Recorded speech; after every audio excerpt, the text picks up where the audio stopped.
Welcome back to another episode of Say What Needs to Be Said. I'm your host, Asante, Mr. Pick Six Samuel, two-time Super Bowl champion, Pro Bowler, All-Pro, record-breaking cornerback, and the last cornerback to intercept 50 interceptions during a 16-game season era. Clap it up. Thursday night vibes, baby. Yeah, let's go, man. We got a lot to talk about. Preseason is almost over with, and it's time to get into some real football. Who will win some starting jobs?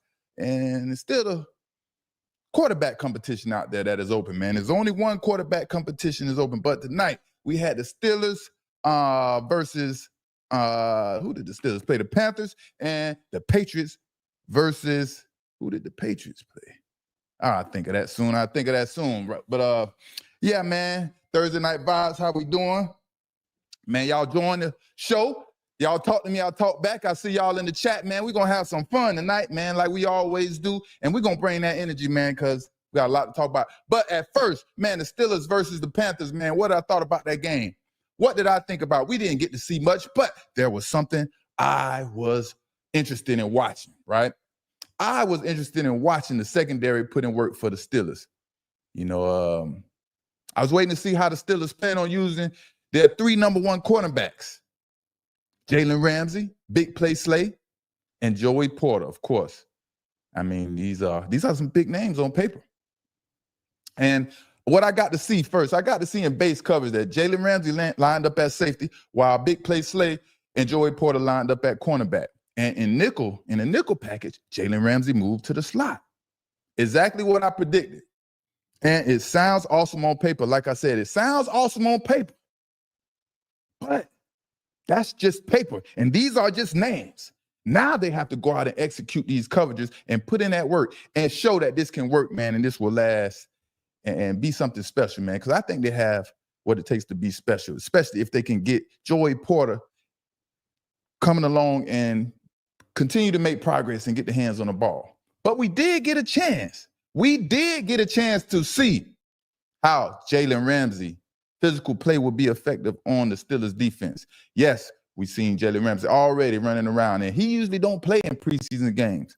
And obviously he wanted to get out there because this is new to him. And he understands he has to play how the Pittsburgh Steelers play, and he needs to go out there and you know, duck and pass a little bit.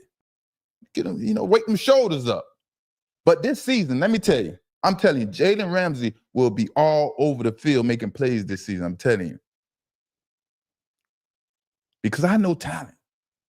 And I'm telling you, the NFL hasn't seen the best of Jalen Ramsey yet. The NFL has not seen the best of Jalen Ramsey yet. I'm going to go on ahead on record and put that out there. And I'm still waiting to see because I think it's going to happen. Right? He has tons of ability. Jalen Ramsey has tons of ability. He ran track in college, long jump, all of these things, right? And in the right defense, he can make a run for Defensive Player of the Year. That's right. Jalen Ramsey, in the right defense, he can make a run for Defensive Player of the Year as a safety, because that would just be his starting position. He would be all over the field. And I think this may be the year I've been waiting for Jalen Ramsey, production-wise. He may have tons of production. I think he's going to have a lot of production, and this may be the year he make a run for Defensive Player of the Year, because playing corner and then moving to safety is super easy. Ramsey played safety in college and said he's ready to transition to safety at the NFL level. And we all been waiting for Ramsey to transition. We want to see him turn up at safety. So let's see what's going to give. Let's see what Ramsey is going to give us roaming back there in the middle of the field. Because I'm excited. I think it's going to be very, very awesome for the Pittsburgh Steelers. Something that should have happened a while ago, in my opinion. Ramsey should have made that transition a long time ago, and he probably was contemplating it and things like that, but just didn't happen. Right situation, right timing. Ramsey is very versatile. He is so versatile. Ramsey is so versatile. He is still better than most cornerbacks right now in the NFL. But I believe he can be a better free safety than he was at cornerback. That says a lot about his abilities. Right now in the NFL, Jalen Ramsey is better than some free safeties, a lot of free safeties in the NFL, and most cornerbacks. It's not too many people in the NFL that can say that or has those type of abilities. And Jalen Ramsey is definitely one of those players, man. So shout out to Jalen Ramsey. I'm rooting for you. Defensive Player of the Year. Let's have a lot of productions, interceptions, big hits, forced fumbles, sacks, so on and so forth. But just do your thing, man. Just do your thing, man. Have fun. Jalen Ramsey. Shout out to Jalen Ramsey, man. And New York Jets. New York Jets versus the New England Patriots. Huh? What's going on here, man? Let me tell you, what did I see? What did I see? Someone that didn't play. How did someone that didn't play make it to say what needs to be said tonight? I'm going to tell you. Russell Wilson didn't play tonight. And guess what? Russell Wilson days are numbered in New York. Yes, that's right. Russell Wilson days are numbered, man. It's time for him to hang it up, or just go ahead and man the backup role and accept that. Because Jaxon Dart is showing everyone he is ready to take over in New York. It's time for Brian Daboll to hand over the keys to the offense to Jaxon Dart, man, in New York. Jaxon Dart is feeling it out there. He is really feeling it. I can see. And I forget who just made this comment the other day about the game slowing down. And that's what's happening to Jaxon Dart in consecutive games. Each game, he's getting better and it's slowing down. He's looking better and better each game. And I haven't seen any hospital balls thrown like Russell Wilson has done from Jaxon Dart. So that's a plus sign right there. All the receivers out there, I know they are super happy and super ecstatic that their new franchise quarterback doesn't throw hospital balls like Russell Wilson has been doing. And some of these hospital balls don't just lead to receivers to the hospital. They lead to a lot of interceptions and turnovers as well. So Jaxon Dart, man. Jaxon Dart. And the good thing about Jaxon Dart, he's young. He's a rookie, right? So wait until Dart starts to build with Malik Nabers. Man, that duo will be very dangerous to deal with years to come. The Giants have a young team. They have a very young team, especially at the skill position. Not including Russell Wilson, of course. With Jaxon Dart being the franchise quarterback, it will be easy for the Giants to build a superstar team around him, man. Once Brian Daboll finds that franchise quarterback that he did in Jaxon Dart, this team will be tough to deal with, just like he did in Buffalo with Josh Allen. Josh Allen is a product of Brian Daboll, so be aware of that.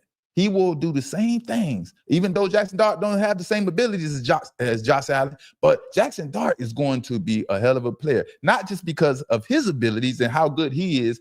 Man, he has a good coach, and a coach that understands how to get the best out of his players, especially at the quarterback position. So I can't wait to see this relationship continue to come to fruition. And yeah. And for Russell Wilson, man, right? Last season with the Steelers is when we all started to realize Russell Wilson isn't elite anymore. Last year, we started to realize that. And obviously, he wasn't too convincing in Denver because of the difficult relationship Russell Wilson had with Sean Payton. So we gave that a pass, but it looked horrible.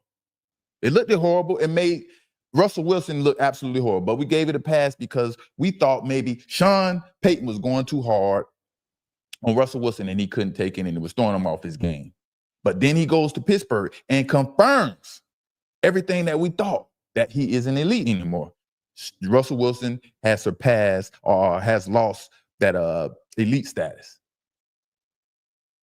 Last season, here's the proof. Last season, Russell Wilson started out pretty bad and not even close to good. Check it out. Russell Wilson, first 7 games of the season last season, only 2 wins out of the 7 games. 4 straight losses. 4 straight losses in the first 4 games from Russell Wilson. 4 straight losses. Now, if you remember, everyone was wondering, what is wrong with Russell Wilson? right? Because we gave him a pass when he was out there in Denver with Sean Payton. We still think he had some of that elite status in him. People started to point the finger at his relationship and everything around him because we thought Russell Wilson can't just fall off like this. Yes, it was true. Russell Wilson don't have it no more. He isn't elite anymore.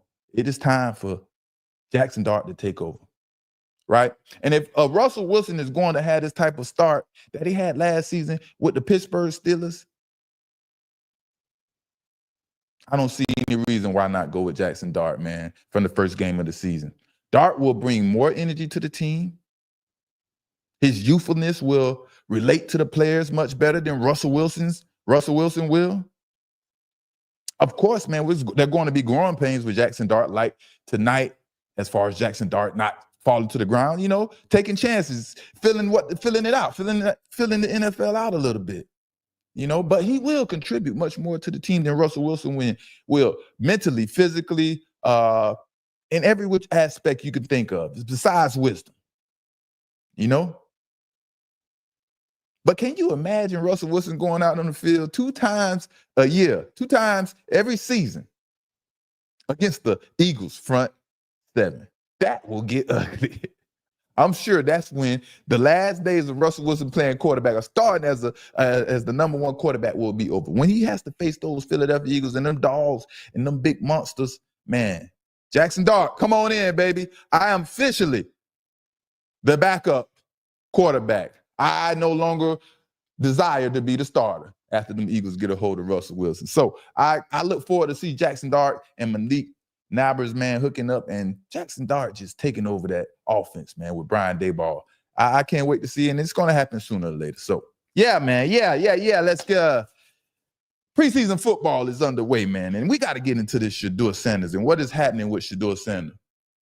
Because there's a lot to talk about, man. There's a lot of secrets that's being exposed and so on and so forth. And we like when secrets are being exposed because we like truth and we like to get to the bottom of things. Shedeur Sanders' future in Cleveland. How does that look to y'all? What does everybody think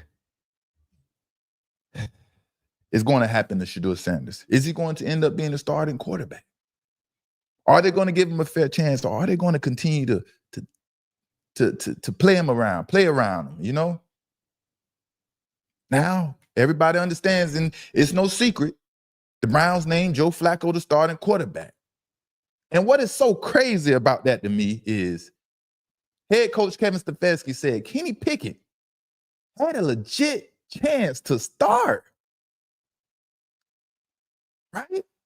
He named Joe Flacco the quarterback, and during that press conference, he said Kenny Pickett had a legit chance to start. And I was so confused about that comment, because where does that fit into this whole equation? What did Kenny Pickett show that he's able to be a starter for the Cleveland Browns?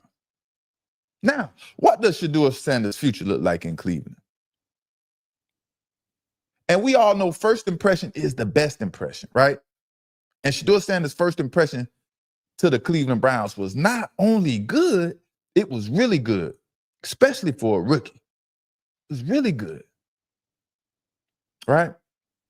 It was so good, he may have surprised general manager Andrew Berry and head coach Kevin Stefanski, which shouldn't be the case with Shedeur Sanders based on his history playing college football and how he's turned programs around and won. The coaches should have high expectations for Shedeur, considering what he's done on the college level. And that is that simple. And being that they didn't have these expectations only plays into what's happening right now to Shedeur Sanders, the unfair opportunities that are presented to Shedeur since being drafted to the Cleveland Browns. If Andrew Berry, the general manager, was so surprised with Shedeur's performance in that first preseason game, to me, that means Andrew Berry couldn't have expected Shedeur Sanders to win the starting role for the Browns, right? If he was that excited and elated about how Shedeur performed in that first preseason game, He couldn't have had any high expectations for Shedeur Sanders. And this is the truth.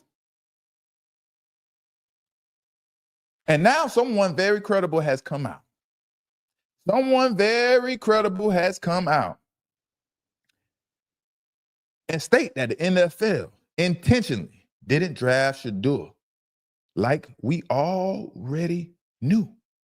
What I heard from someone that's in the NFL, that the NFL told other, don't draft him, do not draft him. We're gonna make an example out of him. And this came from a very good source, And he said that, I won't say who, somebody called the Cleveland Browns and said, don't do that.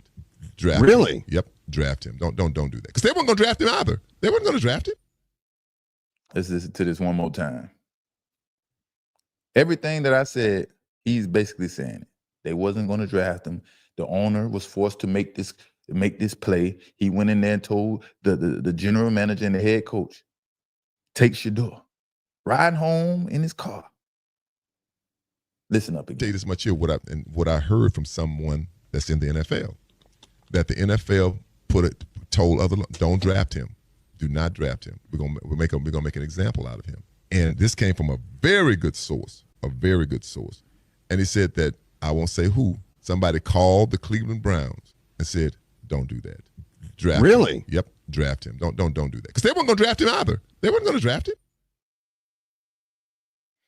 They wasn't going to draft him. That's Hall of Famer Eric Dixon. If you don't know about Eric Dixon, one of the first running backs to pioneer the NFL, the running back game, used to wear the neck brace, and he was a dog out there.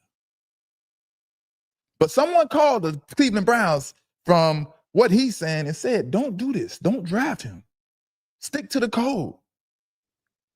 Everybody's been warned, and we said what we needed to say in the NFL. Don't draft him. Don't cause confusion in the NFL by the Sanders family. Eric Dixon said someone close to him in the NFL told him about the play on Shedeur Sanders and the Sanders family.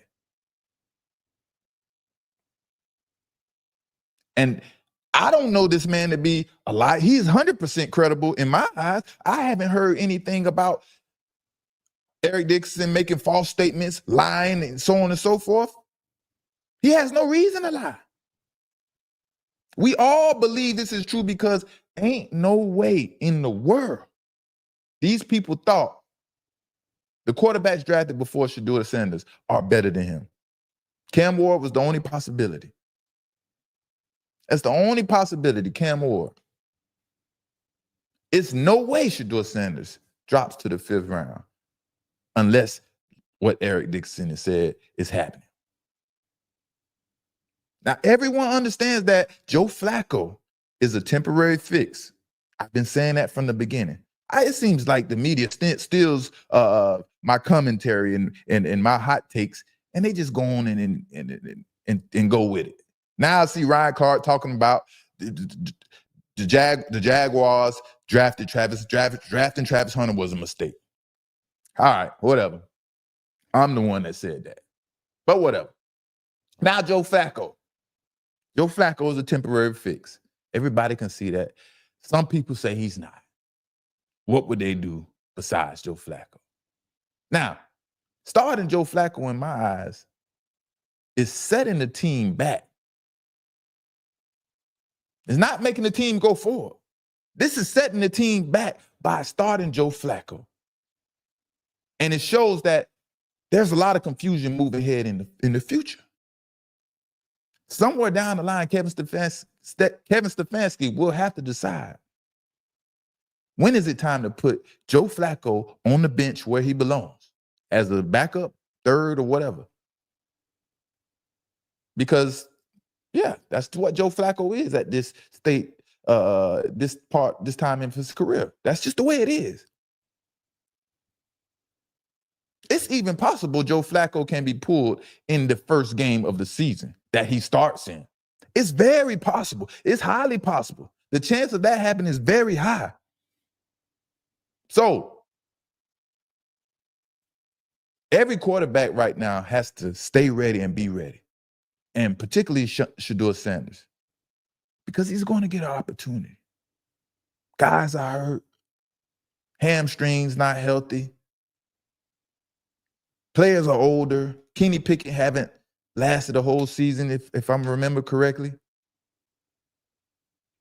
Now, in this last preseason game, I think Dillon Gabriel and Shedeur Sanders will finally get to go out there and play together in the same preseason game. Now, will it be fair? We will have to see. You know, Kevin Stefanski said the starters will play 30 to 35 plays on Sunday. And we know Dillon Gabriel will relieve Joe Flacco and then Shedeur Sanders. No Kenny Pickett again. No Kenny Pickett. And I hope this organization isn't shitting on Shedeur like we assume is happening. And there's still competition to be able to move up the depth chart. Because I sure hope they just not saying Dillon Gabriel won the backup quarterback job, and he's here to stay. Because that would be awful. That would be a miscarriage of justice for competition, you know, as NFL players. 30, 35 plays a game, and it's usually 80 to 100 plays. Whatever happens, I think Dillon Gabriel and Shedeur Sanders should have the same amount of plays, the same quality of players on the football field. And this should still be a battle. I don't understand how Dillon Gabriel is somehow, I guess, winning the battle. Only way, if they want to make an excuse of him winning the battle, is because he's a third rounder. The politics. That's it. You can give it to Dillon Gabriel by the politics. He turned the ball over, and he can't get the ball deep. Now, Shedeur Sanders, man, my hat off to Shedeur, man. How he's handling these trying situations, something he's never been through before in his career. And it's all coming down on him hard at once. And he's handling it like a G, like a mature young adult, like a young man that was raised well, like a believer. You understand what I'm saying? And Shedeur is mature enough to completely understand what the heck is going on. And let's listen to the young man preach. I learned life in a different perspective, you know, and that's why I come here. I'm happy. I would say I learned life in a different perspective, you know, and that's why I come here. I'm happy. I always got good energy because, you know, I'm blessed to come out here every day. Regardless of the situation, regardless of anything, you know, I know my time, whenever that is, I'll be ready for it, and I'm going to embrace that. But in due time, you know, I got many things I need to fix, many things I need to work on, and I'm not oblivious to that. So all I look at it as, I'm getting more time to cook. I'm getting more time to warm up. I know that's how right. it is. Listen to the beginning real quick, one more time. I would say I learned life in a different perspective. Powerful statement right there. Powerful statement. See, I would say I'm learning life in a different perspective. Yeah. Strong. He understands completely what is happening and what is going on. He's used to being the starter, being the man of every team he's ever played for. Now, it's all over the place. He's throwing balls to the equipment manager. They have him fourth string, some then third string. Then all of a sudden, two days before the preseason game, he's the starter without the quality reps that you're supposed to get to be prepared for the game. And then guess what? He still goes out there despite all the adversity he's dealing with. He goes out there and execute and looks great. Surprises the team who drafted him, Andrew Berry and Kevin Stefanski. But my hat goes off to Shedeur, man. He understands and he's handling this situation like a G. Not too many people can handle this and remain humble and unflappable, like Coach Sanders said, Coach Prime said, you know what I mean? But I'm just totally confused on the expectations the Browns have for Kenny Pickett and the plan moving forward for him. Because if Kevin Stefanski expected Kenny Pickett to compete for the starting job against Joe Flacco, I can see why this team are light years behind everyone else and has had bad quarterback play for years and years and years and years upon years. If Kenny Pickett was considered to be a starter, the scouting department for the Browns, the Cleveland Browns, is as horrible as they come. And there has to be something going on. There has to be something going on with these offensive coordinators as well. Because running the ball, in Cleveland never been a problem. It's always been passing and the quarterback, even when Deshaun Watson got there. Deshaun Watson was great. He was phenomenal in Houston. Then all of a sudden he come to Cleveland. He didn't lose his ability. Is it the air, the atmosphere, the offensive coordinator? Something's going on. But Cleveland always had good quality running backs, a running game, and that's always been a plus for the Cleveland Browns for a while, along with good defense. They're just missing that quarterback, right? Now, the politics of the NFL is so funny and crazy, and if y'all ain't hearing, they've been announcing and talking about next year in the 2026 draft. Who are they talking about already? Possibly being the number one pick of the 2026 NFL draft. And his last name rings bells, just like the Sanders family.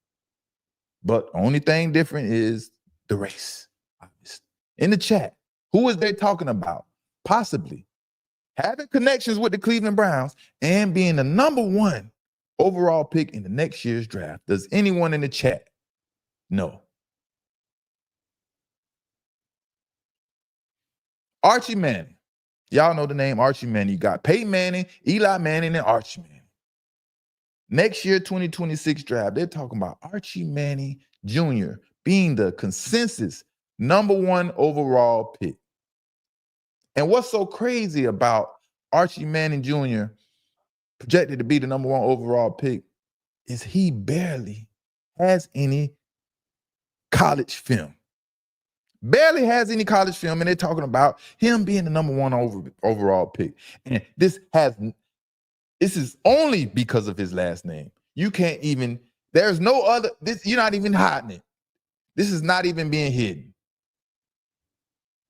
He's been in college, I think, 2 seasons, one or 2 seasons, and hasn't started yet. But he's projected to be the number one overall pick. It's crazy. Hasn't even started a full season yet. And we can see clearly whose side the politics are on when it comes down to the nitty-gritty. One family can do it how they want, but the other family have to submit to the ways of the majority. You understand what I'm saying? And that's horrible.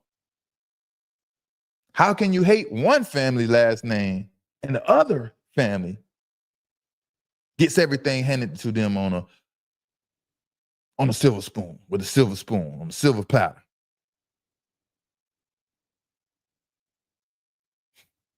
Hey, just some food for thought, man. Something to think about. And that's the world we living in. That's just how it goes. Shedeur Sanders went to Jaxon State, Colorado. Programs that aren't on the map, didn't have winning traditions. And boom. Now, the teams who drafted quarterbacks in the first round are pretty satisfied so far with their quarterbacks, the Jaxon Darts, the Cam Wards, you know what I mean? They're pretty satisfied with the quarterbacks. But in that second round, it's a little different. It hit a little different. I don't know if anybody's too satisfied with the quarterbacks in the second round or anything past that. Dylan Gabriel, whatever. The entire draft process for Shedeur, we understand. Everybody knows that was unfair. So everything was unfair based on what Eric Dixon said. Hall of Famer Eric Dixon. Straight, totally unfair. But because people was controlled by fear of dad's narrative is why we're in this predicament right now. But the Manning family, they're not going to have to deal with that. Because coaches, general managers, the NFL were controlled by fear of the dad narrative, they decided we're going to make an example out of him and keep him away from the NFL, or try our best to keep him away from the NFL. But man can't stop what the good Lord got coming. You understand what I'm saying? Yes, sir. Shout out to SJ in the chat. Yes, sir. We see you. Keep the super chats coming, man. Y'all know we over here working hard and grinding. Nobody's spitting it like us. We taking over. We taking over. Now the Saints. Appreciate you, SJ. Now the Saints, man. The Saints are the only team left with quarterback competition, man. And don't have a clue who's going to be the quarterback or who will take over the starting role. You got Rattler, then you got Tyler Shuck, rookie from the second round. They're both not on Shedeur Sanders' level, in my opinion. You know, but man, do I sure wish the Saints, New Orleans Saints, would have drafted Shedeur Sanders so he can get a fair opportunity to start and compete. You know, because I don't trust the Cleveland Browns and what they're doing. Even though they stuck their neck out there, quote unquote, stuck their neck out there and drafted Shedeur and went against everyone else. You know, I just don't trust the Cleveland Browns. But the cream, you know, the cream always rises to the top. That's just how it goes, period. So we're going to keep rooting for Shedeur Sanders. He's going to go out there Saturday and he's going to perform. He's going to come in after Dylan Gabriel, and he's going to make things look a lot better. That's what the whole point of me wanting to see these two compete in the game at the same time. For some reason, the Cleveland Browns was trying not to let that happen. It's finally here, man. It's finally here, and it's finally happening. How we doing out there? How we doing out there, chat? How we doing? Yes, man, yes. Now, if y'all ain't heard the latest and the greatest and what's really trending right now is Mr. Jerry Jones, the owner of the owner of the Dallas Cowboys. Mr. Jerry Jones continues to make headlines because he's the one that negotiates these contracts. Shout out to my guy Marlon, man. Where you been, Marlon? Yes, sir. Yes, sir. Yeah, man, the nightcap, say what needs to be said. We the ones, we be grinding that night, man. We get it going. We got to give you that recap right after the game, man. You know, we like to be in these night vibes. I like to be in these nighttime vibes. Shout out to Marlon, man. One of my day ones, man. Been rocking with me ever since day one, man. Salute to Marlon. You know, we all going to meet one day. You know, I'm going to start traveling. We're going to tour. I'm going to figure out a way that we're going to get some meet and greets going and things like that. But Jerry Jones, man, how do we feel about Jerry Jones as the owner of the Dallas Cowboys, handling contract negotiations, being the general manager? Now, I know we're hearing a lot of noise coming from, you know, on the outside.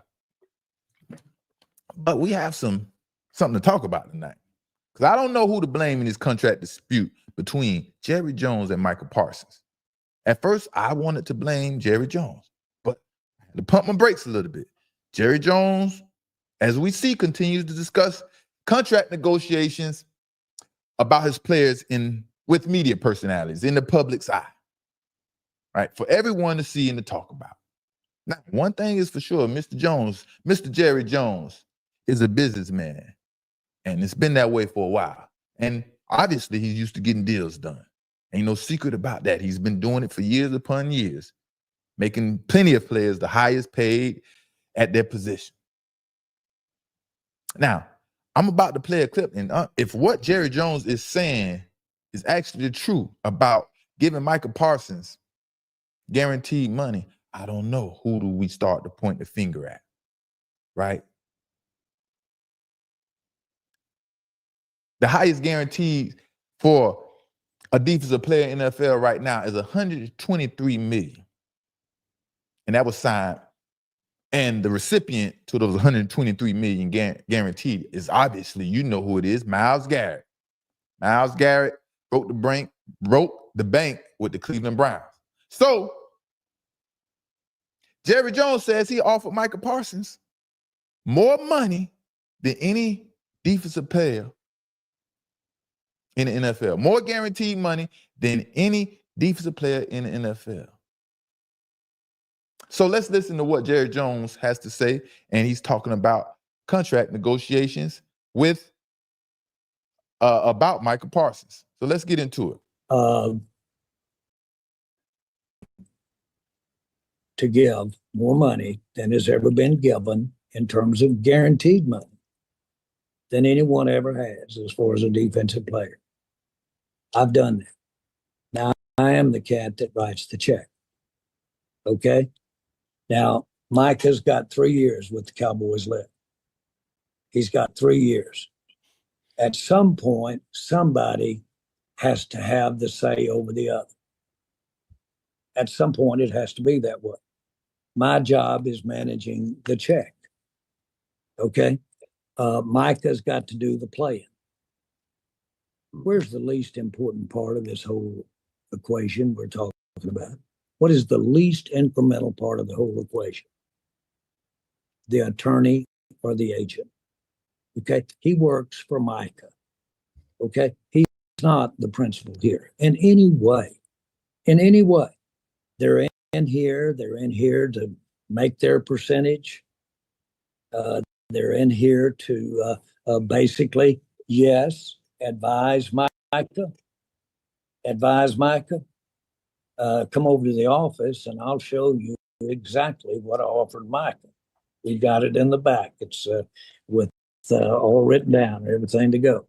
Come down and look at that. I'm going to get over there and see that. Yeah, you can sure look at it. You can sure absolutely look at it. Here's my entire point. Our point. Who is it that basically says this is ultimately recognizing we're trying to come together for an agreement, but absolutely, who is it that can go with it? And so the facts are, I don't know that I've ever been around. I've never tried to buy anything. I've never tried to do anything that I actually was going to bring all of the services and somebody else was going to do all the money. But because the in-between guy wasn't exactly the guy that I had fit there, that kept you from doing the deal. Right. That's exactly what's happening here. So many times in this industry, you have a different agenda going on with agents. A different agenda. They're playing a game. You tell me, are agents incentivized to not only get the most for that player, but they're trying to get what? They're trying to get other players because they got a high agenda for that player. Right. That's their incentive. Okay. Attorneys, exactly the very same way. Middleman. And as you know, I do a lot of business. I do a lot of business straight with the. Sometimes you have to take control, man. Even though you're hiring these attorneys and agents and things like that, everybody has an agenda. You have to figure out the agenda and you have to figure out what's best for you sometimes, right? Because if you are walking around ignorant, don't have a clue about what's going on, people will play games with you. They will, try to take advantage of you. So always learn what's best for you. What are you looking for? Not just what someone telling you is best for you. Do your due diligence. You know what I mean? Vet the situation, Principals, not with the attorneys. I do my time when the deal gets done face to face with the principal, not with the attorneys. Right. Not with the agents. So I'm just saying that nobody appreciates Micah Parson any more than the Cowboys or me. Nobody. Nobody has ever offered him more money than I have and played football. Right. Period. Say it with your chest then, Jerry. You know, one thing about Jerry, I can say, man, he's a businessman. You got to understand he's a businessman. And he said, hey, man, anybody that's doing work and contributing to his company, he doesn't mind cutting that check. And I can see, man, Micah Parsons letting his representatives make him believe $123 million plus guaranteed isn't enough money for the type of player Micah Parsons is. Because Micah Parsons can't understand that he's supposed to make more than $123 million guaranteed on his own free will. What formula is he using? What experience does he has as an agent, right? Now it's typical easy math. You know, you just do 10% off the player's contract, who you comparing your contract to. That's basically how it goes. You know, the rookies, the first round picks, the first overall pick from each season, the following season contract is probably only around 10% greater than the following season. That's pretty much how it goes. And Micah Parsons' problem I can see with his representatives is probably he is asking for top quarterback money, and he's not a quarterback. And understand as a businessman that Jerry Jones is, if he does something stupid like that, he tears the market up. There's a market for everything out here in this world when you're trading and selling and buying and things like that. And there's a market in the NFL for defensive ends, cornerbacks, quarterbacks, wide receivers, so on and so forth.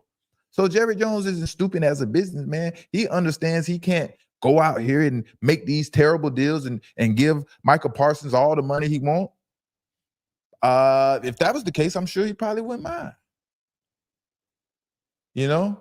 And Jerry Jones is basically saying us players that are hire our representatives to represent us, it's important for us athletes to step in sometime and say enough is enough. You know, no more negotiation. We're not trying to put any more pressure than we put. They did enough. Just go in and get the deal done now. Time to get the deal done and move on and go to work. That's what Micah Parsons probably need to do at this point in his career, or this point in negotiations. Because I'm going to tell you exactly how it goes, as you've seen with Cincinnati and whoever else came down to the wire, right?